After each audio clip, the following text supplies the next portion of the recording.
When I was a little boy, I usually heard my parents saying something like, "Money is the foundation for more money." When I grew up, I started hearing a different version of this proverb: "The rich get richer." It takes money to make money, and so on. At age 17, I started having the dream of becoming rich, and there came a big problem.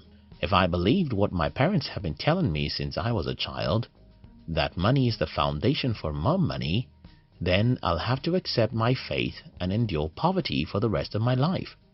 Because everyone around me is poor.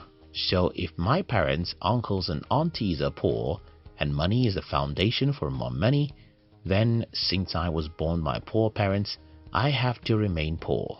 That destiny seemed darker than what I wanted to accept, so I became curious. I started reading every book that came my way because I wanted to know what the rich say about money instead of what my poor parents say. My first breakthrough came when I read a book by Clement Stone. I think the title of that book is Success Through a Positive Mental Attitude, or something like that.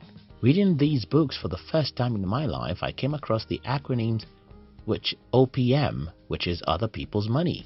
Wow, now I see a new possibility.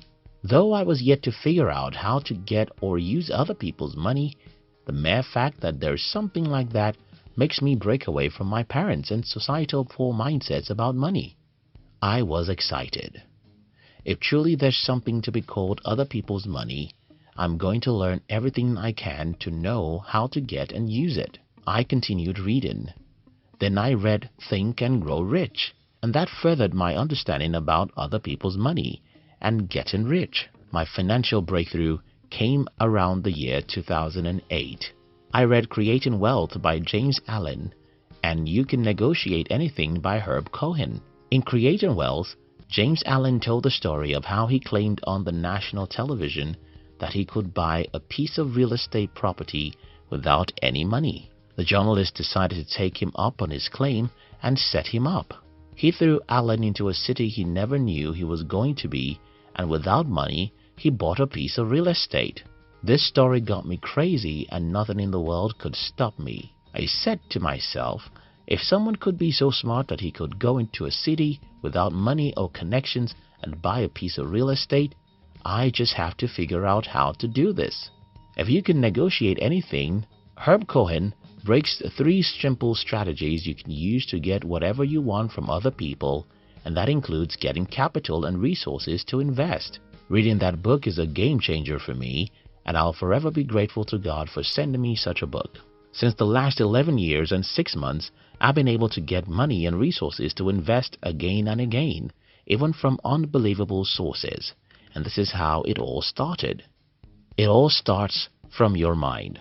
I know you've been hearing this for a long time, and I'm sorry I have to tell you again, the game is in your mind. Though positive thinking has become a cliche in our society, the truth is, if you think you can do something, you'll look for every possible way to do what you think you can do, and if you think you cannot do anything, you'll look for some excuses.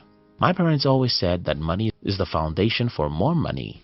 If I had believed that, then I'll simply tell myself, well, since I don't have that money, I cannot make more money. But I threw away that belief, and that's the first thing I asked you to do. Throw away everything poor people taught you about money. Throw away the mindset that it takes money to make money, because it doesn't have to take your money. I can tell you several of my exploits. I can tell you how I raised capital from strangers even though I had no collateral. I can tell you how I got people to give me their hard-earned money so that I can invest, and I did this year after year till the point where I no longer needed capital. But it all started when I decided to change what I believed about money. So, if you truly want to invest without money, you have to open your mind and change what every poor person you know tells you about money. Everyone needs capital. This is another truth I wish you knew. Everyone needs capital and everyone needs the same capital. Let me explain. Give me 3 boys who are 15 years old. One of them wants to be an accountant. The other wants to be a lawyer. And the third wants to be an entrepreneur. In our society, we are made to believe that the first 2 boys who want to be an accountant and a lawyer need school, while the third boy needs capital. I'm sorry, that's not true. All of these boys need the same thing, and that is knowledge. In other words, the real capital anyone needs is knowledge. And I have a story to prove it. In the year 2009, I traveled to a town in my country with the hope of starting my manufacturing business there. Except that I had no money. I called a friend and he sent me some money, not even up to 10% of what I needed. But I started my journey anyway. I knew what I wanted, and that was a manufacturing space, a residential space for me to live, and the trust of the supplier of the raw materials needed. Having read Creating Wealth, You Can Negotiate Anything, and other books, I believed I could get those things I needed even though I had no money. Well, I did everything I needed. Yes, I was rejected a few times, but when you believe something is possible, you're not only going to try again after rejections, you're going to be attractive to people because your confidence will convince them that you're worthy of their support. Again, the real capital everyone needs is knowledge. The same knowledge which makes a lawyer employable is the knowledge that makes you get the resources you need to invest. So if you hate books, you probably won't even know how to get the capital you need to invest. You can't possibly want to invest in other things until you've learned how to invest in the most lucrative business of your life, which is your mind. Yes, your mind is the most lucrative business in the world. And if you are too lazy to invest in the most lucrative business, why do you want to invest in something else? What do you want to invest in? A few weeks ago, one of my friends came to me to tell me about forex trading. He wants to invest in forex and he needed me to support him financially.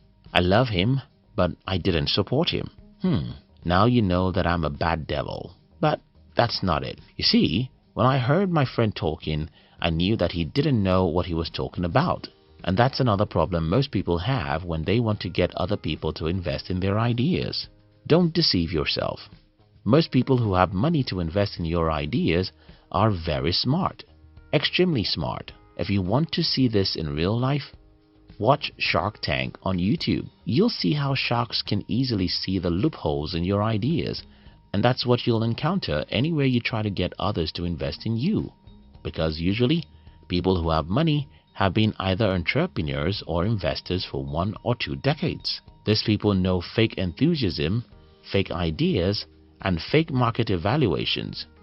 So when you sit in front of them to talk about your idea, they can smell the rat 10 miles away. And that's why they won't ever want to support your idea. In the case of my friend, I can easily see how he underrated what it takes to make money in forex trading. And when someone underrates what it takes to build any business, you know they'll throw your money into the lagoon. So, what do you want to invest in? How passionate are you about such things? How many hours have you spent studying that industry? How many people, experts, have you met to ask questions? How crazy are you about that industry? Don't think you can fake the enthusiasm or the understanding of the market value or anything, because anyone qualified to invest with you is probably going to be smarter than you. Just imagine a 15-year-old trying to deceive a 25-year-old. Oftentimes, it's pretty obvious. So far, I have told you my stories. How I threw away what my parents believed about money and embraced a new possibility. Until you do the same, you can't get resources to invest in because the battle is in your mind. I challenge you to first invest heavily in yourself, and I recommend that you start with a few books I mentioned in this video. I also advise you to bury yourself inside whatever you want to invest in. If you are like my friend who simply thinks he can harvest money with forex trading, nobody will ever support you because they will smell your fake enthusiasm even before you start talking. In part 2 of this video, I'll be talking about some other specific strategies that have helped me to raise capital, and I wish this video will be helpful. Thank you for watching it. We love you.